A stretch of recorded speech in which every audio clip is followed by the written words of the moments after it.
Ang paksa po natin mga kapatid ngayon ay may pamagat na isang huwarang iglesia. Ang mga version ng Biblia na ating gagamitin ay ang Bagong Biblia at ang King James Version. Ang ating aralin, mga kapatid, tungkol sa isang huwarang iglesia ay ating hahanguin dito sa unang Thessalonica chapter 1 verses 1 hanggang 4. 4 na talata lamang ito. Basahin po natin lahat.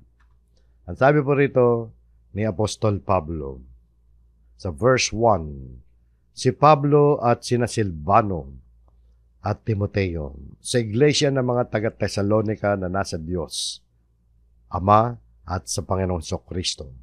Sumainyo nawa ang biyaya at kapayapaan. Nagpapasalamat kaming lagi sa Diyos dahil sa inyong lahat na tuwin ay binabanggit namin kayo sa aming mga panalangin. Aming inaalala sa harapan ng ating Diyos at Ama ang inyong gawang mula sa pananampalataya, pagpapagal sa pag-ibig at katatagan ng pag-asa sa ating Panginoong Hesukristo. Yamang aming nalalaman, mga kapatid na minamahal ng Diyos, ang pagkahirang sa inyo.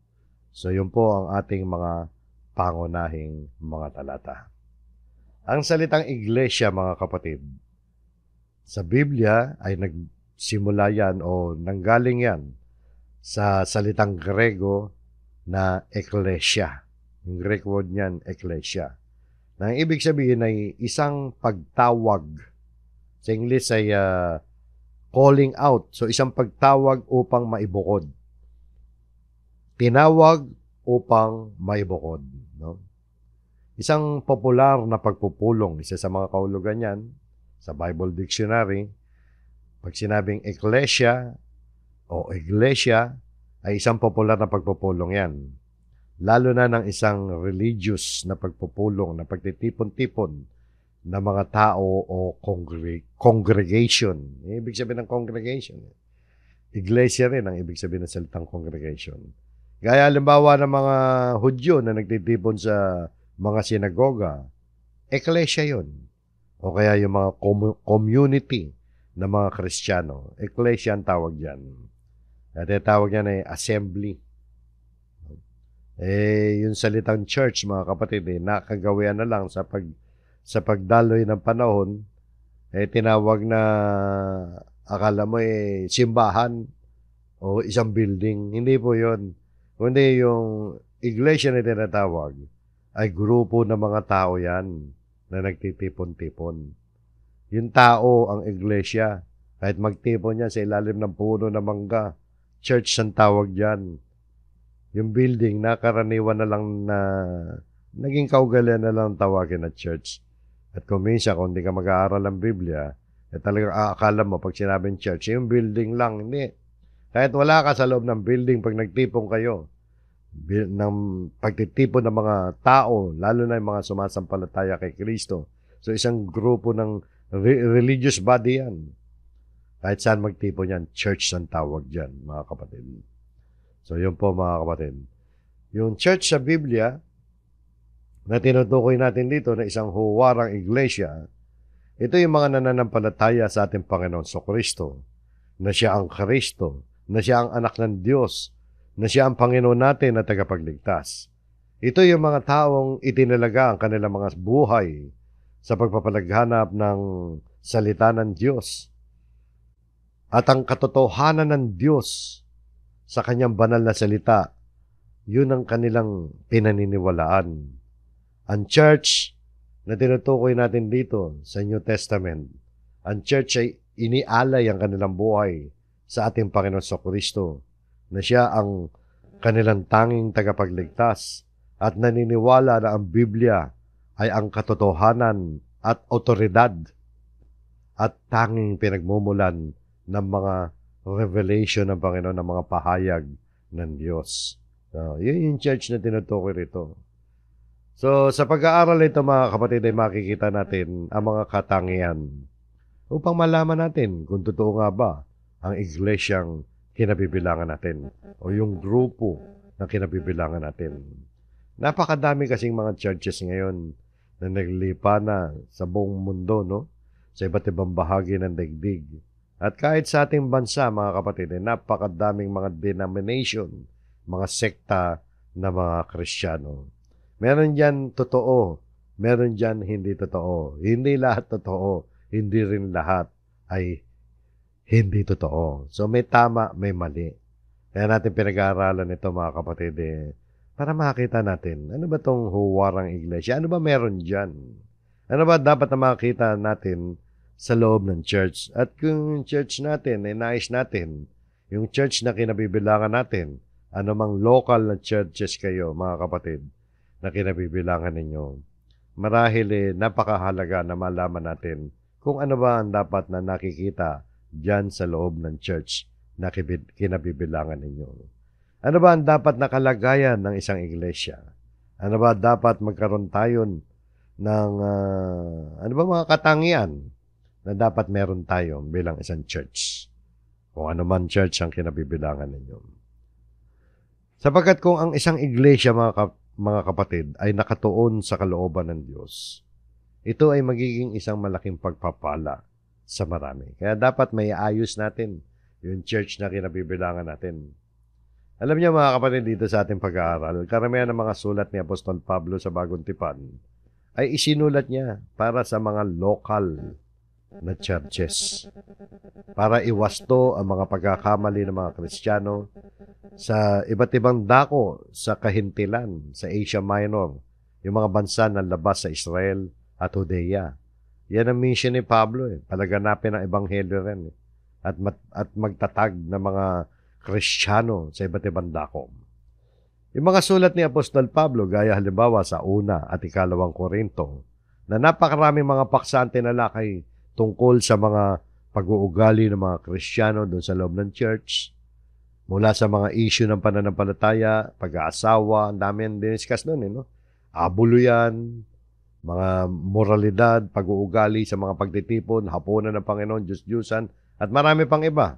Kasama yung mga pag-aalitan din ng mga magkakapatid. Yan yung mga sinulat niya, mga babala, mga mabibigat na mga pananalita para sa mga matitigas ang ulo. May mga matitigas ang ulo sa loob ng church. At sa mga manggugulo, yung troublemaker, mga nagtuturo ng maling aral, sapagat pinapasok din ng church ng mga maling aral, gaya din sa panahon natin ngayon. At marami pang iba na mga pagkakamali na pinuna si Apostol Pablo doon sa Corinto. Example, sa liham ni Pablo naman sa mga sa mga taga-Colosas, Galacia, Roma, Efeso, kay Tito at Timoteo ay gayon din. Maraming pagpapaalala tungkol sa iba't ibang mga suliranin sa gitna ng kapatiran o doon sa loob ng church.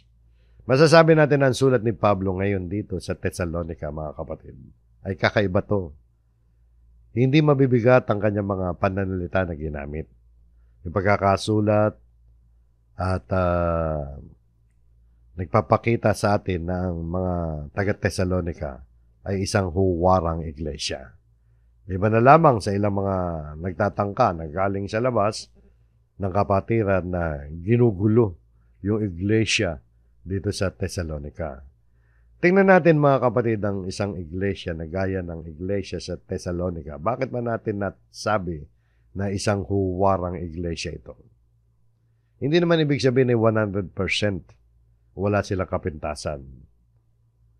Pero may tuturing natin na isang huwarang iglesia ito. Makikita po natin sa unang bahagi ng sulat ni Apostol Pablo dito sa Thessalonica, mga kapatid, ay makikita natin na punong-puno ng pagpapasalamat at pagpapalakas ng loob yung kanyang mga sinasabi rito.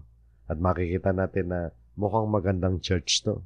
Mukhang ito ang huwarang iglesia. So, doon sa binasa natin, suriin natin yung mga binasa natin kanina. Isa-isahin po natin yung mga parerala. Una, sabi rito, si Pablo at sina Silvano at Timoteo. Si Silvano, siya rin yung si Silas. Silas, na madalas nating mabasa na kasama ni Pablo sa kanyang paglalakbay sa pangangaral ng Ebanghelyo. Si Pablo yung author nito. Bagamat sinabi niya na si Pablo at sina Silvano at Timoteo. Sinama niya na si Silvano at Timoteo. Kasi si Silvano at Timoteo, kasama ni Pablo yan nung itatag ang iglesia sa Thessalonica. Kilala sila ron. Pero ang may akda talaga nito, si Pablo. Paano natin napatunayan yan? Kasi alis muna tayo dyan, tumalon tayo. Pagdating sa 2:18, yan din sa unang Thessalonica, ay mababasa natin, no? Sapagkat nais naming pumunta sa inyo, lalo na akong si Pablo. Nakita niyo, no? Siya yung sumulat, siya yung nagsasalita rin. Lalo na akong si Pablo, na paulit-ulit na nais makabalik. Ngunit hinadlangan kami ni Satanas. Kinukuha lang natin dyan yung sabihin ng writer ng unang Thessalonica na lalo na akong si Pablo. Kaya nasabi natin si Pablo ang author nito, bagamat nasama na niya si Silvano at Timoteo. Kasi kilala sila nun. Si Silvano at Timoteo. Sa kasaysayan kasi, kasama sila ni Apostol Pablo ron. At ang sulat nito nakadress sa Iglesia ng mga taga-Thessalonica. So, Iglesia ng mga taga-Thessalonica. So, yan yung tawag niya doon sa mga Kristiyano doon sa Thessalonica. So, makikita nyo, no? Isa yan sa mga katawagan ng salitang o ng pangalang Iglesia. Tinawag to na Iglesia ng mga taga-Thessalonica. Kaya ako binabanggit niya, mga kapatid, sapagkat may mga nangangaral na sinasabi nila, ang official na pangalan daw ng Iglesia ay ganyan. Kapag hindi daw ganyan pangalan ng church nyo, mali raw. Eto nga, Iglesia ng mga taga-Thessalonica. Ano ang pangalan? No, Iglesia ang sinulatan ni Apostol Pablo rito. Iglesia ng mga taga-Thessalonica. So, nakita nyo, hindi naman yan ang topic ni Pablo, yung pangalan. No? So, sulat ito ni Pablo sa Iglesia ng mga taga-Thessalonica.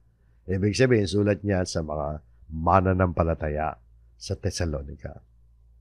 So, sa munting kasaysayan ng Iglesia sa Thessalonica, nais kong ibahagi rin sa inyo para magkaroon tayo ng background. No? So, sa mga gawa 16, chapter 16 hanggang 18, dito napaloob yung pagtatatag ng Iglesia sa Thessalonica. Doon sa second missionary journey, sa ikalawang paglalakbay ni Apostol Pablo upang mangaral ng salita ng Diyos. Kasama si Silvano dyan at saka si Timoteo. Si Pablo kasama sina Silas, si Silvano, no? Silas, at Timoteo ay nagtungo sa Thessalonica. Ang Thessalonica yung kabisera o capital city ng Macedonia. Mababasa natin yan sa mga gawa 17:1. Nangaral siya sa sinagoga sa loob ng 3 Sabat. Ibig sabihin, 3 Sabado siya nangaral doon. Si Apostol Pablo. Sinagoga, yan yung meeting place ng mga Hudyo. Na ano bang kanyang ipinangaral? Ipinahahayag si Jesus bilang Mesyas at pinatutunayan mula sa kasulatan na kailangan siyang mamatay at muling mabuhay. Yun ang di ba? Yung tema sa Gospel according to John. Ang ebanghelyo tungkol sa si Jesus, siya ang Mesyas, siya yung tagapagligtas, siya yung pinangako ng Diyos sa Old Testament na darating upang iligtas sa lahat ng mga tao. So, yun ang pangangaral ni Pablo. Si Jesus, siya ang Mesyas, pinatutunayan niya yan. Mula sa mga kasulatan, mula doon sa Old Testament, pinatutunayan niya na itong si Jesus na Mesyas ay kinakailangang mamatay at muling mabuhay. Yun ang topic palagi ni Pablo. No? Yung pagkamatay ni Jesus, pagkabuhay na maguli ng Panginoon Diyos. Yun ang yung sentro ng gospel. Napag-aralan po natin yan, mga kapatid, sa Gospel according to John. Ano pa nangyari dyan sa Thessalonica? Brief history lang to. Ang ilang Hudyo naniwala at maraming mga Grego rin, mga Hentil, na noon ay naakit sa religion ng Israel, ay naniwala kay Pablo. So itong mga nasa panig na mga Hudyo, naniwala kay Pablo, marami sila. Doon sa Thessalonica, ang matagumpay na ministeryo sa mga Hentil ay nagpatuloy ng ilang panahon. So ilang panahon sila ron. Ang mga Hudyo na nainis, so may mga nainis na Hudyo kay Pablo ron, dahil nakita nila na ang kanilang pinaghirapan ay sumasama kay Pablo. Yung mga pinaghirapan ng mga tao, mga minisyon nila mga tao sa Judaismo, ay nasama na kila Pablo sa Kristyanismo. Kaya ginawa nila, nagparatang yung mga Hudyo sa kanya ng pagtataksil sa pamahalaan. So, ginawa nila ng issue si Apostol Pablo para maidemanda. Nagtataksil daw siya sa pamahalaan. Alam niyo, minsan nadaanan natin ito. Sa pag-aaral natin ng missionary journeys ni Apostol Pablo. Dito din sa online noong panahon ng pandemic. Sabi pa rito, nagsimula na ang gulo. So, nagkagulo doon sa Thessalonica. Nagkaroon ng threat Talagang gustong gulpihin nito sila Pablo at Silas. No? Kaya nangyari ron, kaya sina Pablo at Silas ay pinapuntan ng kanilang mga kaibigan at ng mga kapatid doon na naging Kristiyano na sa gabi patungo sa Berea. So itinaka sila gabi. Nagtungo sila sa kalapit na bayan ng Berea. Nang mabalitaan sa Thessalonica ang tagumpay ng mga apostol doon sa Berea, sinundan sila. Sinundan siya ng kanyang mga kalaban sa Berea. Pinuntahan din sila sa Berea. Tapos itinaboy siya muli palayo sa bayan.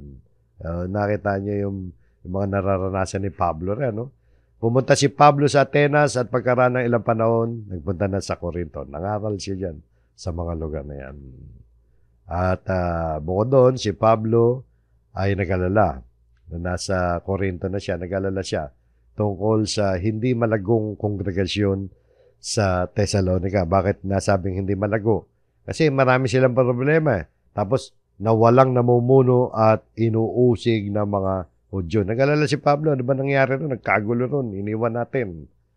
Yung pag-uusig sa Ebanghelyo ay pinalalakas sa pamamagitan ng pag-uusisa tungkol sa katauhan at layunin ng apostol. Yun yung binabangong issue ng mga Hudyo doon sa Thessalonica. Kino-question nila ang karakter ni Pablo at ang purpose ni Pablo na pinararatangan siya ng kamalian, pandaraya, kasakiman, karumihan at kawalang katapatan. So sinisiraan si Pablo doon sa Thessalonica, Nando nga yung mga pag-uusig.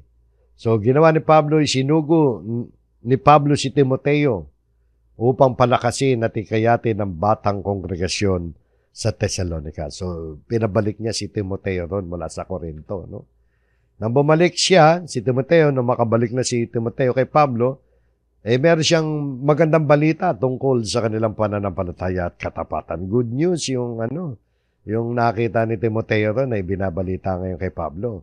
Kaya isinulat ni Pablo ang unang liham, itong pinag-aaralan natin, yung unang Thessalonica, isinulat niyan upang pangaralan sila tungkol sa kaugaliang Kristiyano at sagutin ang dalawang tanong na gumugulo sa kanila. May mga katanungan bumangon kasi ron na sa balita ni Timoteo. Galing siya sa Thessalonica.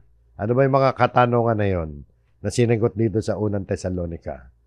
Ang tanong nila nawawala ba sa Kristiyano ang mga pagpapala ng kaharian kapag namatay siya bago sumapit ang pagbabalik ni Kristo? At, yan ang tanong nila.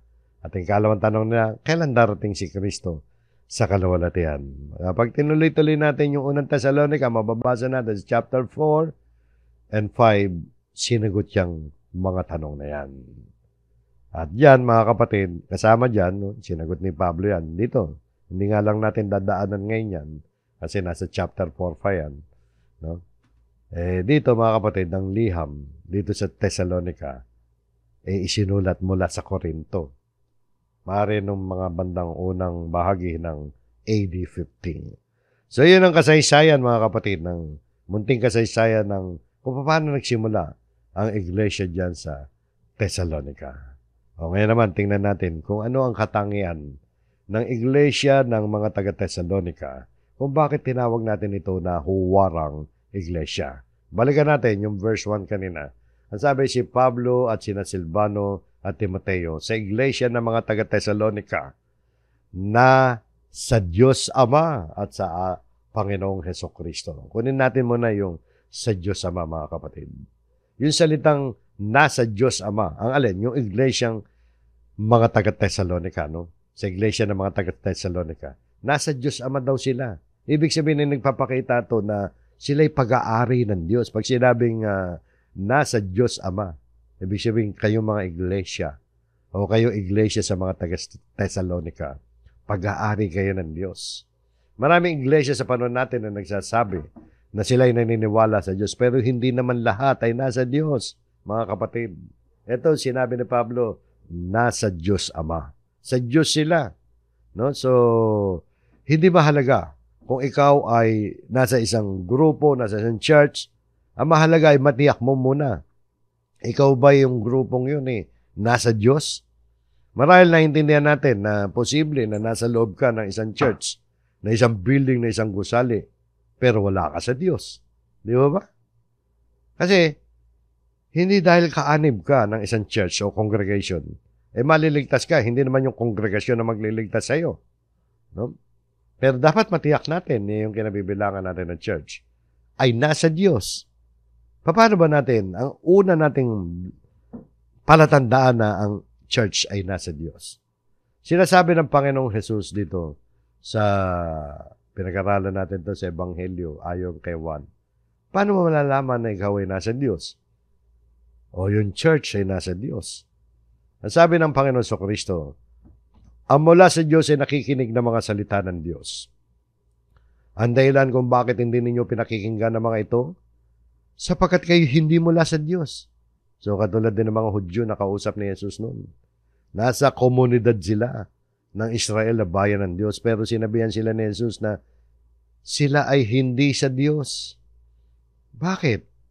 Bakit ba nasabi ng Panginoon Kristo yan?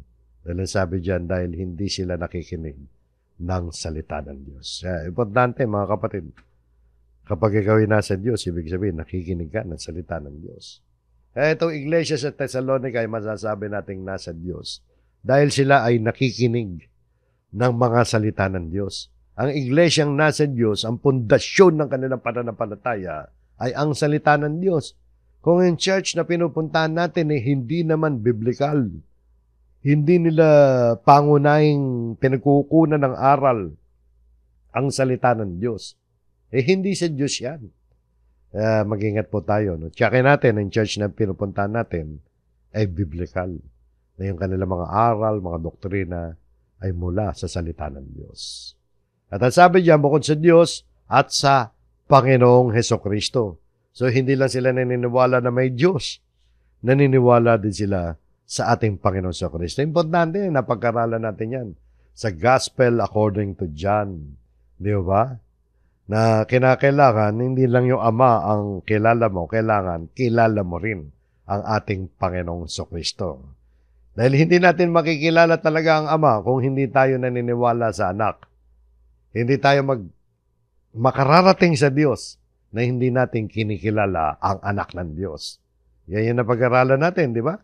Sa Gospel according to John, sabi sa John 1:18 noon, walang sino mang nakakita kailanman sa Diyos, ang Diyos na tanging anak. Si Jesus yun. Diyos na tanging anak. Na nasa kandungan ng Ama ang nagpakilala sa Kanya. Nadaanan natin nun yan. Talagang wala naman talagang nakakilala sa Diyos ng ganap. Kundi ang Diyos na tanging anak. Si Jesus Kristo yan. Siya ang nagpakilala sa Amang Diyos. Kaya dapat konektado ka talaga doon sa aral ng ating Panginoon Kristo. Sabi pa nga ng Panginoon sa John 14:6, sinabi sa kanya ni Jesus, ako ang daan at ang katotohanan at ang buhay. Sino man ay hindi makakarating sa Ama kundi sa pamamagitan ko. So, si Kristo lang ang tanging daan. Kaya sabi rito, sa iglesia ng mga taga-Thessalonica na sa Diyos Ama at sa ating Panginoon Kristo. So, ang mga taga-Thessalonica ay ang iglesyang nagtataguyod na ang Panginoong Hesukristo lamang ang tanging daan sa kaligtasan. Hindi yung maging miyembro ka ng church. Ang pangunahing aral ng tunay at huwarang iglesia ay itinataguyod nila na si Jesus. Si Jesus lamang ang tanging daan para makarating tayo sa Diyos. So, pagkatapos yan ay sinabi ni Pablo, so may inyo nawa ang biyaya at kapayapaan. So, binati ni Pablo ang church nito na may kombinasyon ng pagbating Grego at Hebreo yan, mga kapatid. Ang biyaya ay nagbibigay ng isang pakiramdam ng pabor ng Diyos. Yan ang pag sinabing biyaya, galing sa Diyos yan. Yung pakiramdam mo binibigyan ka ng pabor ng Diyos. At ang kapayapaan ay nagbibigay ng isang pakiramdam ng kagalingan, di ba? Pag may kapayapaan, maginhawa ang pakiramdam natin. Ang kagalingan, no, ay resulta ng biyaya ng Diyos na kumikilos sa puso ng isang tao. So yun po mga kapatid. Ngayon, itong susunod na mga talata mga kapatid. Nandito ang sustansya pa ng ating lesson ngayon tungkol sa huwarang iglesia. Ang sabi ng Apostol Pablo, nagpapasalamat kami lagi sa Diyos dahil sa inyong lahat na tuwin ay binabanggit namin kayo sa aming mga panalangin. So nakita nyo yung pag-uumapaw ng pagpapasalamat ni Apostol Pablo sa Diyos. Bakit siya nagpapasalamat sa Diyos? No? Dahil, sabi niya, dahil sa inyong lahat na tuwin ay binabanggit namin kayo sa aming mga panalangin.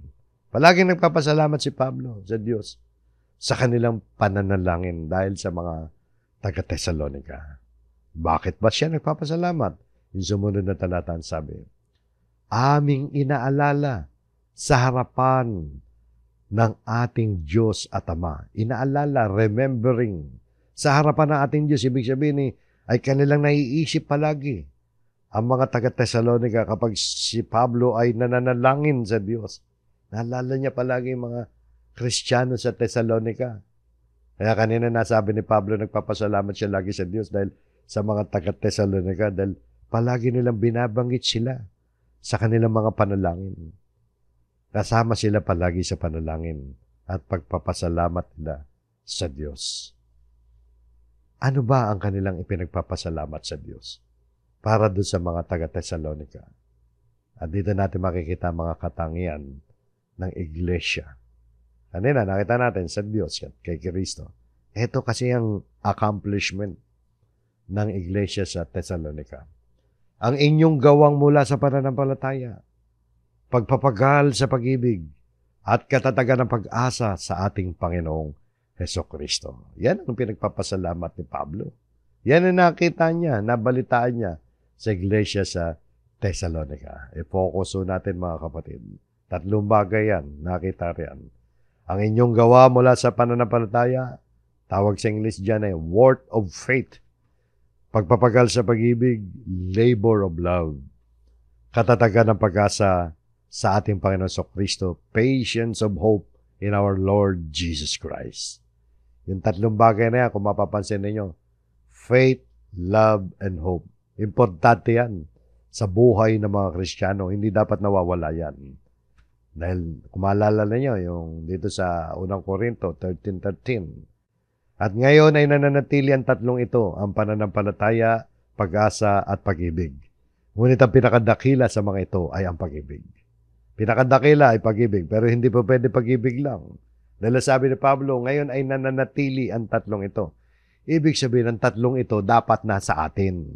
Dapat meron kang pananampalataya. Dapat meron kang pag-asa. Dapat meron kang pag-ibig. Hindi pwedeng pananampalataya lang na walang pag-asa. Hindi pwedeng pananampalataya lang na walang pag-ibig. Hindi pwedeng pag-ibig lang na walang pananampalataya at pag-asa. Nakita nyo, no? Yan 3 yan, nabanggit ni Apostol Pablo na taglay-taglay ng iglesia sa Thessalonica. Yan ang, yan ang pag-usapan natin. Mahalaga yan na makita yan sa bawat Kristiyano at sa bawat church. No? Church ang sinulatan ni Pablo rito. Ang inyong gawang mula sa pananampalataya. May pananampalatayang buhay ang iglesia sa Thessalonica dahil merong gawa mula sa pananampalataya. Ang kanilang pananampalataya ay hindi natutulog. Hindi na nanatili lamang sa isipan kundi merong gawa o pagkilos ng kanilang pananampalataya. Sinasabi nga sa Santiago, di ba? Kaya't ang pananampalataya na nag-iisa, kung ito ay walang gawa, ay patay. So, hindi po pwede na nag-iisa ang pananampalataya. Ibig sabihin, meron itong kasama. Ang kasama nito ay ang mga gawa. Patay ang pananampalataya na walang pagkilos. So, nakita nyo no, mga kapatid, no? Sabi nga ng Panginoon Kristo, tingnan, hindi pwedeng nananampalataya ka lang na hindi nagbubunga ang pananampalataya sa iyo. Ang bunga ng pananampalataya, yung pagkilos niyan sa buhay natin. Sabi nga ng Panginoon, nananampalataya ka, tinatawag mo ang Panginoon, hindi po pwedeng ganyan lang. Naalala niyo ito mga kapatid, dito sa Mateo 7:21, sabi ng Panginoon Kristo, hindi lahat na nagsasabi sa akin, Panginoon, Panginoon, ay papasok sa karya ng langit, kundi ang gumaganap ng kalooban ng aking Ama na nasa langit. Hindi ko mo tinatawag siya, Lord, Lord. Hindi ko mo praise the Lord ka ng praise the Lord. Tinatawag mo siyang Panginoon. Papasok ka na sa karya ng langit. Hindi. Ang kinakailangan, gumaganap ng kalooban ng aking Ama na nasa langit. Ibig sabihin, tinatawag mo siyang Lord at ginaganap mo ang kanyang kalooban. Yung kalooban ng Ama nasa langit. Ano ba yung kalooban ng Ama? Di mga utos ng Diyos na dapat nating tuparin. So, yan yung gawang mula sa pananampalataya. No? Hindi pwedeng gawa lang na wala namang pananampalataya. Yung gawa, mula yan. Mula sa pananampalataya. So, resulta ng pananampalataya mo, kumikilos ka, gumagawa ka. Susunod yung pagpapagal sa pag-ibig. No? Tingnan natin yung pagpapagal sa pag-ibig. So, hindi lang pag-ibig, hindi lang I love you to. May labor of love. Labor, no? Ang iglesia sa Thessalonica ay hindi umiibig sa salita lamang. Hindi ang kanilang pag-ibig ay merong para puro daldal lamang, kundi merong pagkilos ito. Hindi sa damdamin lamang, nadarama lamang, hindi lang ganon. Merong pag-ibig sa isa't isa, at ang pag-ibig na yan ay kumikilos sa kanilang kalagitnaan. Ang pagkilos ng pag-ibig ay nakikita sa pamamagitan ng paglilingkuran sa isa't isa. Tandaan nyo, hindi lang love yan. Labor of love. Pagpapagal sa pag-ibig. Kaya may trabaho. Labor di ba? Tingnan nyo. Sa Hebreo sabi, sapagkat ang Diyos ay hindi masama. Hindi niya kaliligtaan ang inyong gawa at ang pag-ibig na inyong ipinakita sa kanyang pangalan. So nakita niyo, no? Ang inyong gawa at ang pag-ibig na inyong ipinakita sa kanyang pangalan, ipinakikita ang pag-ibig. Paano ipinakikita ang pag-ibig? Sa inyong paglilingkod sa mga banal. So, pinakikita ang pag-ibig, hindi sa pamamagitan ng pagsasalita lamang na, I love you. May iba, ganun lang, I love you, I love you. Hindi. Yung I love you mo, ikilos mo. Paglilingkod sa mga banal. Yan, aksyon ng pag-ibig. Hindi damdamin at salita lamang. Kung tayo ay merong pag-ibig sa isa't isa, ito ay nakikita kung tayo ay naglilingkuran sa isa't isa. Pinaglilingkuran. Lahat tayo naglilingkod. Hindi lamang ikaw ang binibigyan. Bawat isa sa atin ay dapat maglingkuran, nagbibigayan tayo. Pagpapagal, sabi, labor of love. No? Ang pag-ibig ay isang biyayang matrabaho. May trabaho dyan. Pagpapawisan ka riyan. Kung ito ay ating isa sa katuparan. So, hindi lang salita kasi yan eh. Ang pag-ibig sa Diyos at kay Kristo, ang siyang nag-uudyok talaga sa atin para makilahok tayo sa ganitong gawain ng pag-ibig. Ang pag-ibig natin sa Diyos, ang siyang nag-uudyok sa atin na dumaan sa mga kahirapan at pagpapagal alang-alang sa kapatid. Kaya mo tinutulungan ng kapatid dahil mahal mo si Kristo. Di ba? Ngayon, tandaan ninyo, lahat tayo gagawa niyan. Hindi ikaw lang palagi ang tinutulungan. Palagi ka na lang nakasalo. Mag-abot ka rin. Ika nga, hindi lang naman pera yan eh.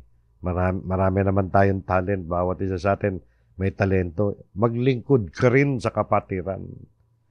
Dahil sa pag-ibig, mga kapatid, nagagawa nating makipag-usap sa kapatid. Nagagawa nating makipag-fellowship sa kanilang karanasan. Dahil sa pag-ibig, gumagamit tayo ng mga komportableng mga salita sa isa't isa. Tungkol sa kasalanan, sa pag-ibig, meron lambing, di ba? Pinapanumbalik natin ang mga naliligaw at mga nanlalamig dahil sa pag-ibig.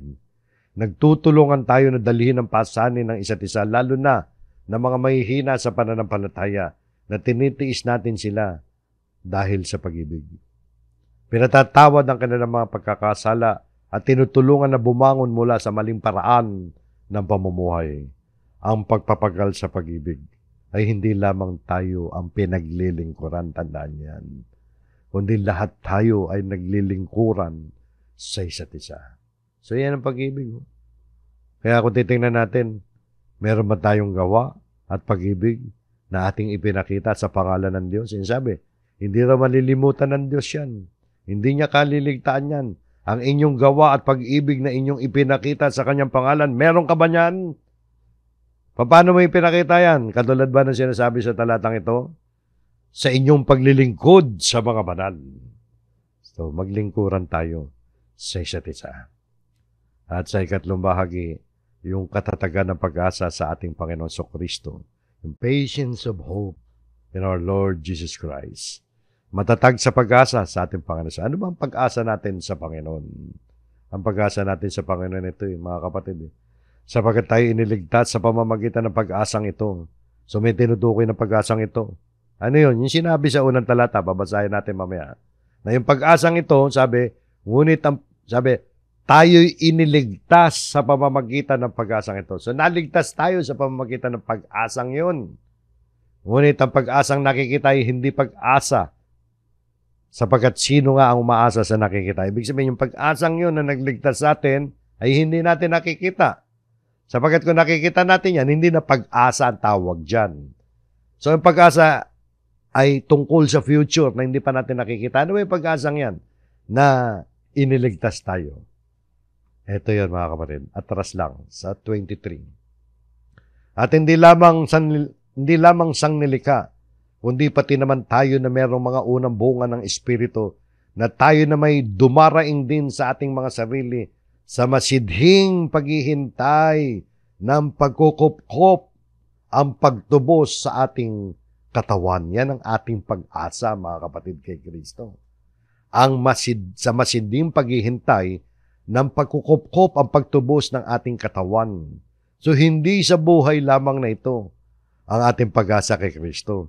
Hindi ang prosperidad sa buhay na ito sa pamamagitan ng mga material na kayamanan. Ang tunay na pag-asa natin kay Kristo ay ang buhay na walang hanggan.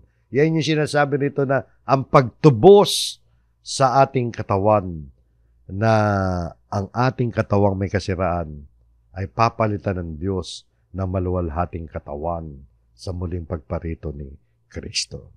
Yan yung sinasabi nito. Katatagan ng pag-asa sa ating Panginoon Kristo. Matatag dapat ang pag-asa ng mga Kristiyano. Ang church, ang huwarang church, mga kapatid, ay taglay-taglay ang tatlong bagay na yan. Gawa na mula sa pananampalataya, pagpapagal sa pag-ibig, at katatagan ng pag-asa sa ating Panginoon Kristo. Kaya itong local church na kinabibilangan natin, saan kayo nabibilang? Kahit kailan, mga kapatid, ay hindi magiging huwaran church yan. Kung ako, ay hindi nagtataglay ng gawang mula sa pananampalataya, hindi tayo magiging maayos na church. Kung wala tayong pagpapagal sa pag-ibig, at kung walang katatagan ng pag-asa. Tatlong bagay yan. Faith, hope, and love. O kaya, faith, love, and hope. Hindi sa salita, lahat yan may aksyon. No? Yung pananampalataya mo, dapat may gawa. Yung pag-ibig mo, dapat may gawa rin. Nagpapagal ka sa pag-ibig. Yung pag-asa mo, dapat matatag ka sa iyong pag-asa. So yan po, mga kapatid. Yan yung pinagpapasalamat ni Apostol Pablo dito. Sa huling verse na ating babasahin dito, sa unang Thessalonica 1:4. Ito pa, tingnan nyo. Ang impression ni Pablo tungkol sa iglesia sa Thessalonica. Yamang aming nalalaman, alam nila mga apostol, mga kapatid na minamahal ng Diyos, ang pagkahirang sa inyo. Alam nila, sapagkat sila yung nagtatag doon. Nalalaman nila Apostol Pablo kung paano hinirang ng Diyos ang mga taga-Thessalonica. Dahil nakita naman natin sa kasaysayan, mga kapatid, talagang sa gitna ng pag-uusig, umusbong yung church yan. Naging matatag sila. So yun po, mga kapatid, ang ating aralin. Pero bago tayo matapos, ilang aplikasyon po ang nais po nating pagbulahin bago tayo maghiwa-hiwalay. Paano natin i-apply yan sa buhay natin? Bagamat natutunan natin yan, kailangan taglay natin yan. Una, mga kapatid, 3 tagabilin lang to. Magpatuloy tayo sa gawain na pag-aaral at pangangaral.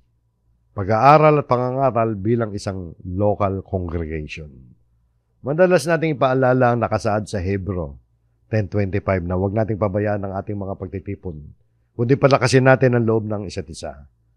At ngayon naman, mga kapatid, pinapaalala sa atin ang kahalagahan ng sama-samang pag-aaral o pakikinig ng tungkol sa Biblia.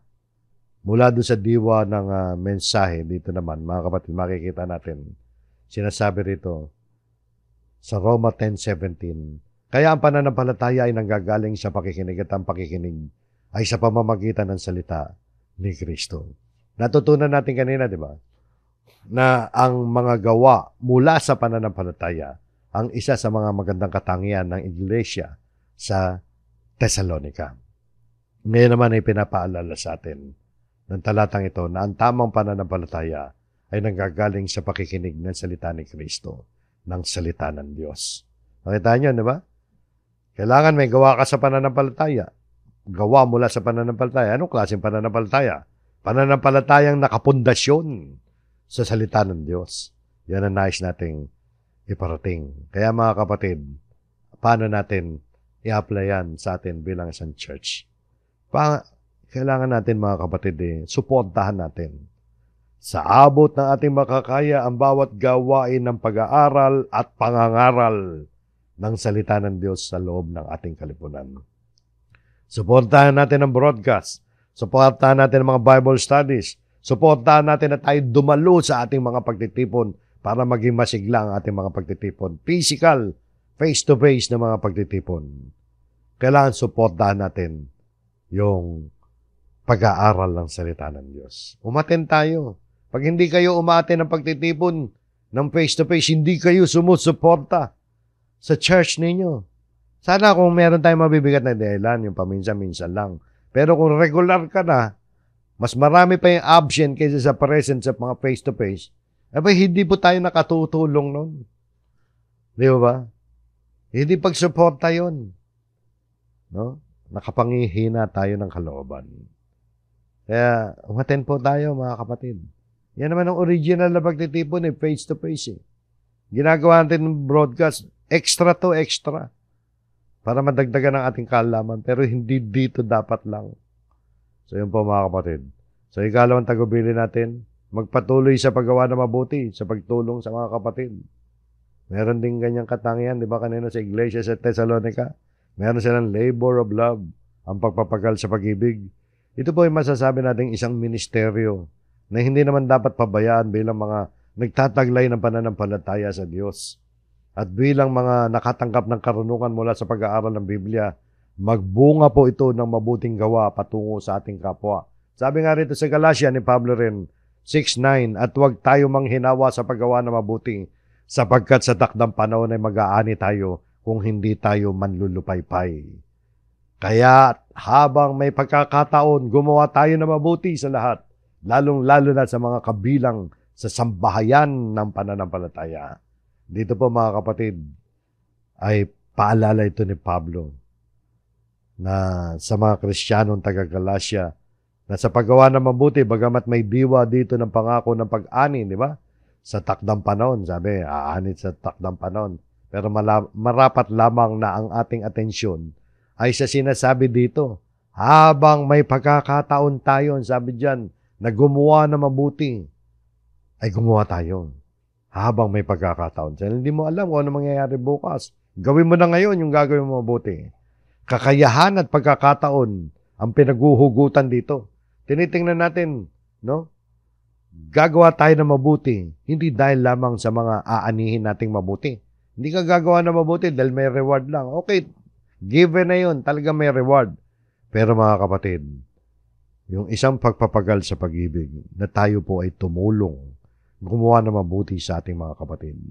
Paalala ito sa bawat isa sa atin na hindi tayo umasa sa tulong ng mga kapatid, kundi po ang kumilos ang bawat isa sa atin na makatulong tayo, makagawa tayo na mabuti sa kapwa mananampalataya.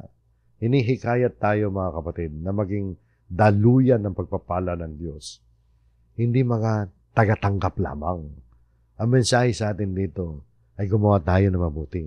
Hindi po umasa sa gawa ng iba na tayo'y tutulungan palagi, kundi po tayo ang tutulong habang may pagkakataon. Ang ganda ng church, di ba? Kapag na tayo nasa isipan natin yung makatulong, hindi yung pupunta tayo sa church dahil merong ayuda. Di ba? Hindi ganun. Na tayo tumulong.